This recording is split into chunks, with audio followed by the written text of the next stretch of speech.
Exciting to be in this first week, game week. I know long time coming, and our guys have, they're the ones that have waited a long time. We as coaches, it's certainly not about us. So we're really excited about our guys. We're really excited about our preparation leading into this week, and Wyoming is going to be a heck of a challenge for us in really a tremendous environment for college football. So excited for our guys. Excited for the opportunity in front of us, and with that, I'll open up for any questions. Coach, what are some of Wyoming's biggest strengths? Well, certainly experience. I think that's the first one. Any of the positions across the board, with maybe the exception of punter. Those kids have all played in games, and a lot of them played a ton of football.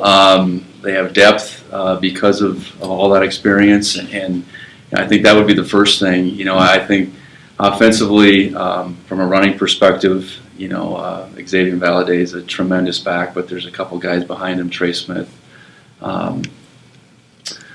Titus Swen. I mean, they can roll a few guys at you. Quarterbacks can run. And O-line, I think the experience up there speaks for itself. Defensively, I think it'll be interesting. A lot of the guys up front didn't play last year. So I know when I was there, obviously, we were thin up front, but those guys that played did a tremendous job. Then you had the guys that didn't play last year. So I think the front seven in particular will be very formidable. So, it's obviously a unique situation where I know as much about them as I do, and trying to help our guys out as much as I can. We just have to go out there and still go out there and play and give them everything we have, though. What are some last-minute things that you're hoping to clean up prior to going to Laramie? Well, I think, preparation-wise, we started with Wyoming back last Thursday, and it's still a methodical preparation. We've been primarily base downs. These first few days, we'll transition into, or we transitioned today into some situational football, so third down, red zone, and we'll continue to do that. So it's completing the game plan, the preparation, not that the game plan has been complete, but just completing that preparation the next few days. How much different is scouting when you have such an intimate knowledge of the other team? Well, it's unique for me in my career. We've played against some people that I've coached with, or some of those ideas have maybe overlapped from time to time. But as far as this situation, it is extremely unique. And I think the schemes aside, I think the knowledge of the players, the individuals, the talent, the ability, I think is something that I feel like, whether it's helpful or not, you know who they are and what they can do that can really pose problems. So we're trying to utilize that to the best of our ability. I know conversely they'll have a good sense for what we are schematically, for sure. And like I said before, I think it's just we got to get our guys out there and let them play and go after it, play as hard as they can. Do you share with your guys, the kind of the strengths and weaknesses of each of those players? Because, like I say, you know those guys so well. For sure, yeah. I think it's a lot of accolades for a lot of guys, and it's a situation where I'm gonna anything I can share with our guys that's gonna help our guys succeed on Saturday. I'm gonna share with them. You have Justice Perkins jumping to number one in center. What specifically kind of made him get up to that spot? Yeah, good question. And I know I referred to Justice a few times through camp. It was an opportunity for him. Cole Sain had an injury setback through camp. He's back now, but the opportunity presented itself for Justice, and he jumped on it. Was relative to his performance in the spring, took a big leap forward as far as what he was able to bring to the table. Had a really good summer, and that's not to say that Cole didn't. Cole's just missed some time. Cole's back now, and we'll see how it plays out not only this coming Saturday, but as the season goes along. What can you say about Tyrell's status? Tyrell will miss this week. He'll be probably a little bit, I would say, week to week right now. We hope to get him back as soon as possible, but he won't be making this trip. Anything specifically about his lower body injury that he'll be recovering from, and he's recovering already. So it just was a little too quick to make this trip.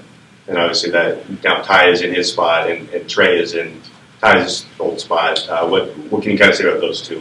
Yeah, when we brought Trey in, I think, Ty was the key. Ty Okada was the key to us, really trying to get the best 5 out there because Ty could play strong, he could play free, he could play nickel where he's playing in this game.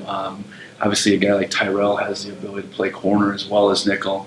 So, we get Tyrell back. When that time comes down the road, Tyrell will most likely get inserted somewhere. Ty was the key as far as us being able to get the best 5, and we feel like Trey and Jeff Manning have earned the right to start. I know Rylan Ort's going to see the field as well as strong safety. That also gave us some flexibility to move Ty over as well. So, feel good about Tyrell coming back for sure in due time, and really feel good about where Ty Okada is right now at the nickel spot. With Justice, I think that's 3 Bozeman guys that you have starting on this roster. So, what do you think that says about that program that guys can step in here and play well? Well, yeah, Coach Wesche has done a tremendous job. I know Coach Purcell before him, and those guys. I think on top of coming from a good program, they're right here in Bozeman, and I think playing for the Bobcats is something that's really important for them. I know in Justice's case, his dad Josh played here, so he's Bobcat through and through, and that matters.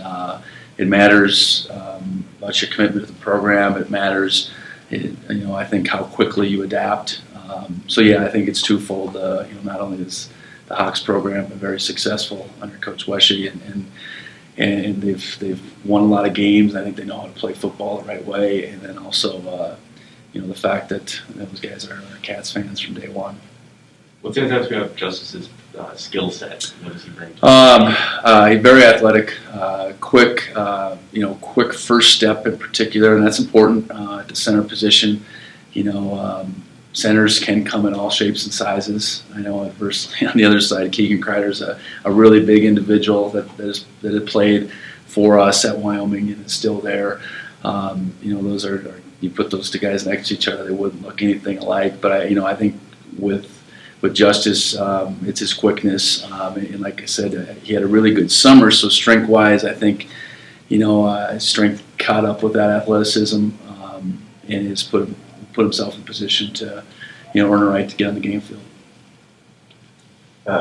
Luke Pollack wasn't listed on the depth chart. What can you say about Yeah, Luke is he's going to be maybe out for an extended period of time right now. Still working through that process. That was about a kind of a mid-fall camp injury for him. I know Blake has stepped up. They were competing as Luke went down essentially, and felt good about the direction they were both going. So I trust that we will get Luke back in the fold at some time. I just don't know when that's going to be, but I've been pleased with Blake, and his ability to step in and take over both the place kicking and the kickoff duties. Any other injuries you can disclose?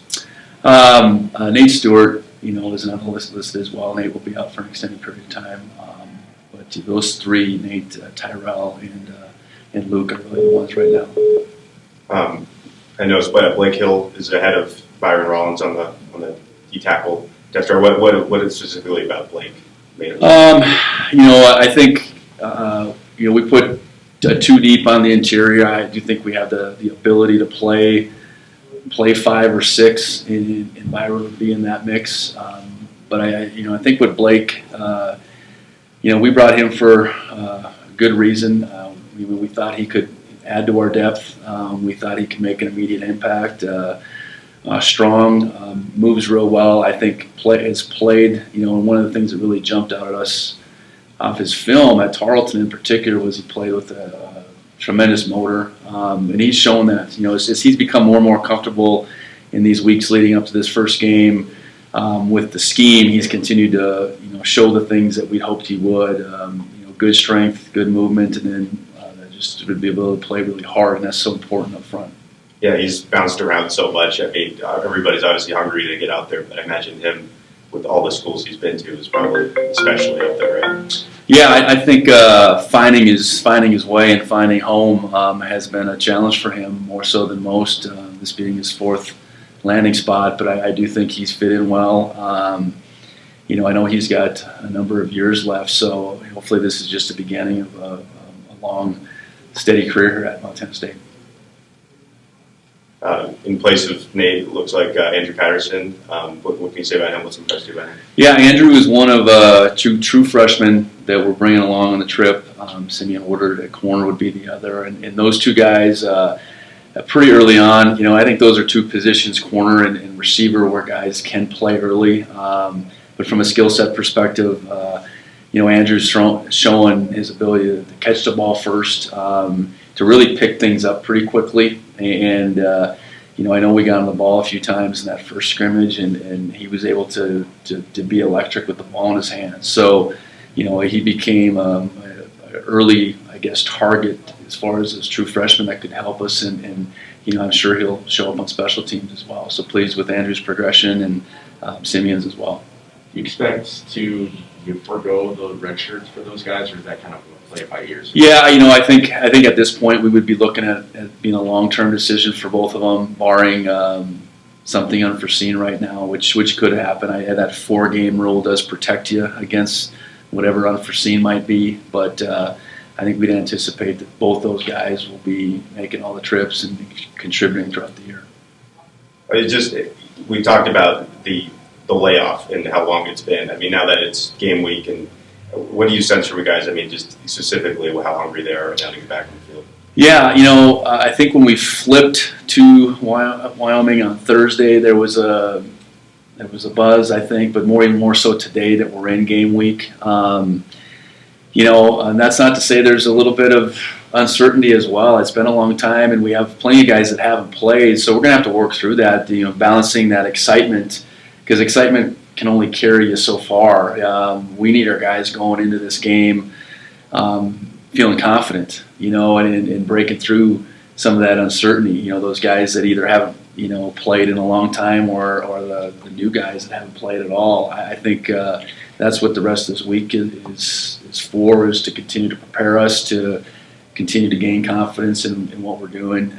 Because I know we're going to have to go down there and play really well to be in the game, really well to win the game, and you play well by knowing what you're doing and doing it as fast as you can. Have you exchanged any words with Coach Bull recently, or? Going back to the summer, you know, I guess since we flipped into August, we haven't spoke at all. I'll have a chance to visit, I'm sure, before and after. And then, Coach, what sort of things have you taken from him or learned from him as now you embark on your first season as a head coach? Well, you know, I guess certainly relative to this matchup, making it about the guys, you know, not getting caught up. I think, you know, he's done a great job of that over the years. You know, making it about just that, getting our players ready to go, and certainly not becoming the focal point of much of anything. So I know I learned that. I know, you know, a prepared team is the best one that has a chance to win, best one that has a chance to be in a game in the fourth quarter. And I think, you know, getting your team to believe, and I think those things, no matter what team that we had the past 18 seasons that I worked with him, I think every Saturday we showed up with a team that believed, and that's our charge this week, is to get the Bobcats to believe we can go down there and not only be in the game but win the game. So you know, I threw a bunch of things at you at our culture, but that's my best answer. You mentioned Valladay, the running back, and he's been very, very productive, especially these last couple of years. But what about his talents that make him such a good player? Well, I think the biggest thing I would point to, he has continued to get better and better. You know, he was a guy that in 18 flashed a little bit, but was still undersized. I would say speed-wise was just okay, but he's gotten considerably better each year, and he's gotten, I know right now from a size perspective, he looks to be different than he was even last fall. You know, so he's become a more complete back in every which way. His ability to catch the football has always made him a threat out of the backfield. So, you know, just a kid that, you know, now that's a man that is never been satisfied with even a shred of success. He's always pushing the limits and tough as nails. And, you know, he was a guy that I know the last couple of years in particular that you could count on every Saturday showing up and, you know, giving you everything he had. When you look at Wyoming's defense. I know that it's sort of similar scheme to what you guys are now running at Montana State. So does that help you when you're preparing for it, since you guys have sort of been going against yourselves here the last month or so? I think the familiarity with the 4-down look and a lot of the same alignments helps us. But we know they're going to be sound, and they're going to keep the ball in front of them. They're not going to make too many mistakes. So it comes down to really executing and playing hard, and that sounds simple, but it's really hard. I think teams like this that we maybe feel like we know some things about in some ways you feel like they're maybe easy to prepare for, but really hard to beat. The teams that are all over the place schematically and are sometimes hard to prepare for, but then easy to win or easy to beat. So I think Wyoming would fall in that category. Maybe there's some sense of familiarity that might seem easy, but I've been preaching to the guys that it's going to be hard for them to be in the wrong place. So we have to outplay them. We have to out execute, and that's going to really be what it comes down to. Seems like when Sean Chambers, the quarterback, is healthy, that gives Wyoming a pretty darn good shot to win. So I know you had a hand in helping recruit and develop him, at least early in his career. So what sort of things do you think he brings to the table, and what makes him a dangerous weapon for Wyoming's offense? Well, he's a tremendous runner, and I think that's where it kind of started. He's very athletic. He's a tremendous leader, was able to be a leader unlike any true freshman, I guess, I've ever been around. And he is a developing passer. I think the gains that he had made between 19 and 20 were significant. It just so happened that he threw one pass in 20. So I'm certain that he's picked up where he left off as far as his preparation, relative to 2020, and becoming more and more complete, where it doesn't have to be all about his ability to run the football. So, Sean is a tremendous talent, tremendous leader, and has a fair amount of experience, even though each one of these last 3 seasons have been cut short.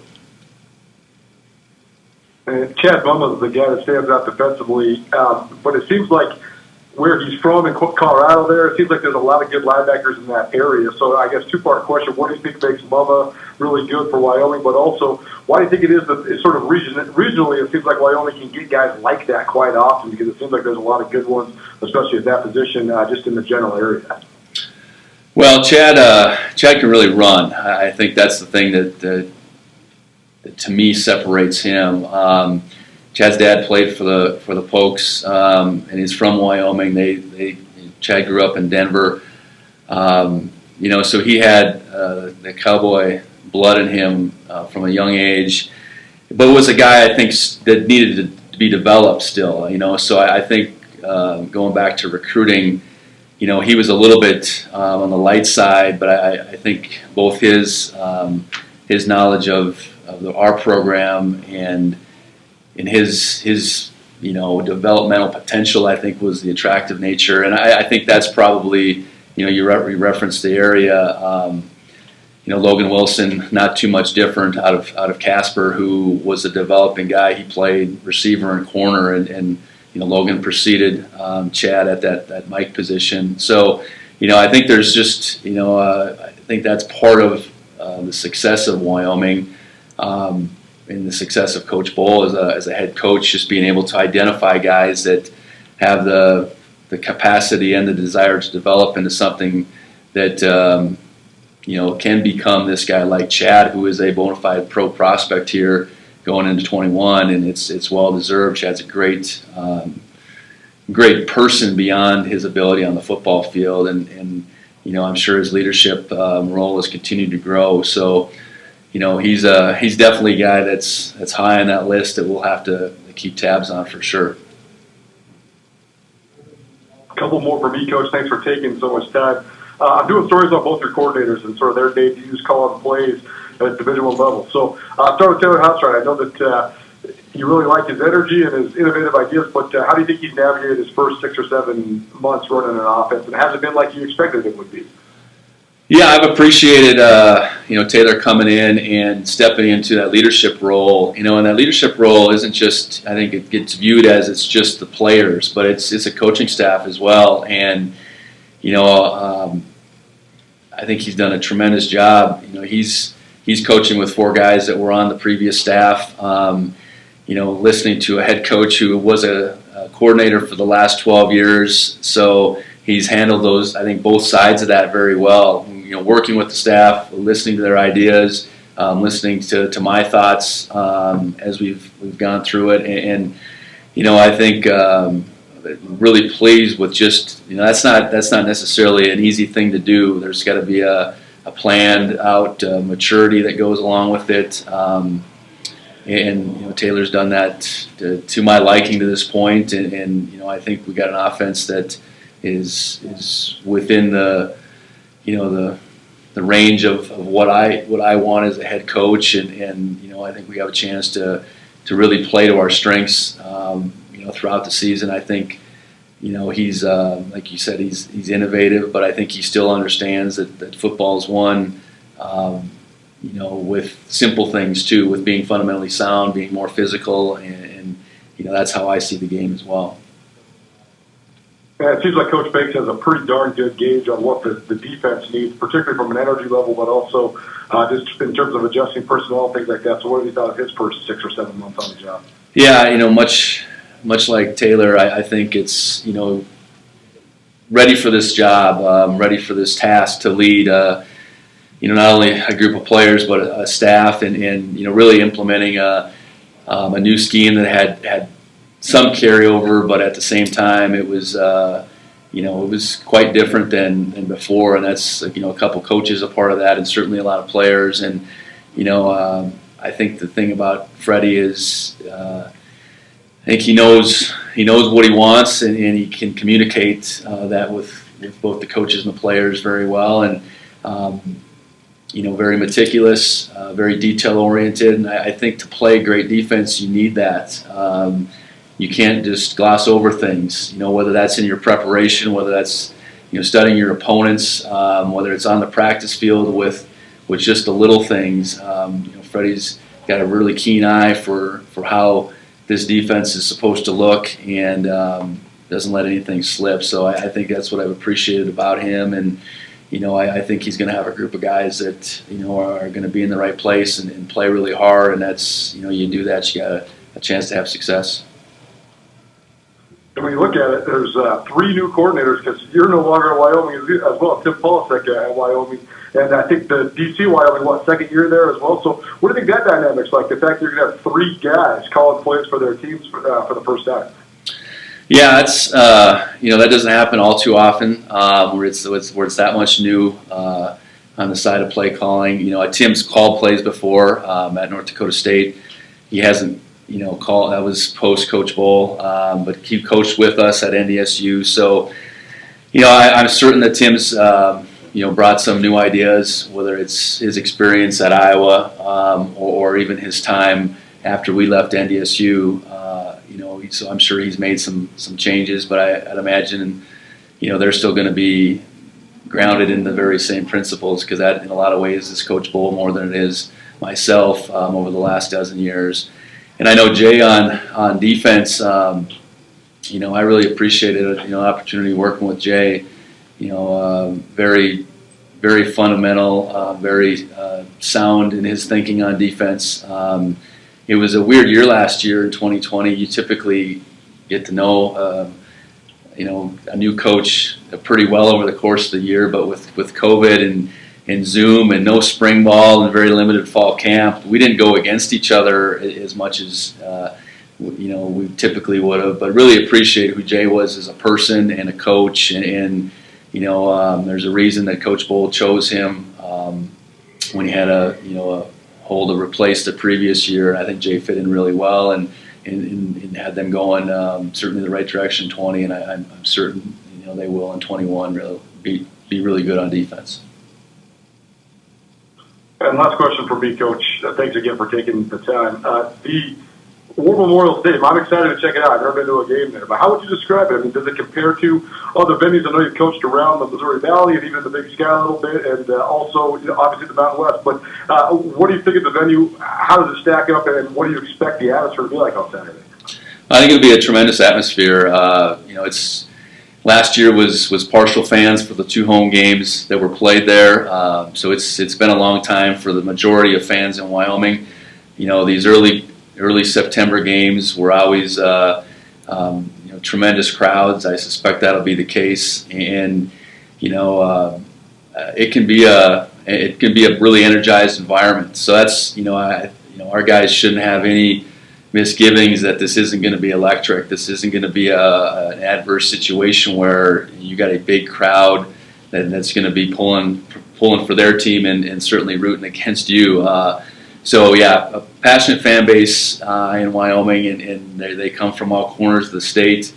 And I know these afternoon games early in the fall, they really attend. As the season goes along, they get some odd times, some late games, some cold weather games. But I know these ones in September have been really well attended, and just great college football atmospheres that I think would stack up with most everywhere.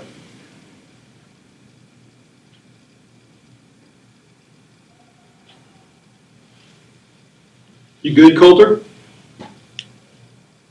I'm good. Thanks very much, Coach. Anybody else? All right. Thanks, Coach. Thanks, Coach. Thank you, guys.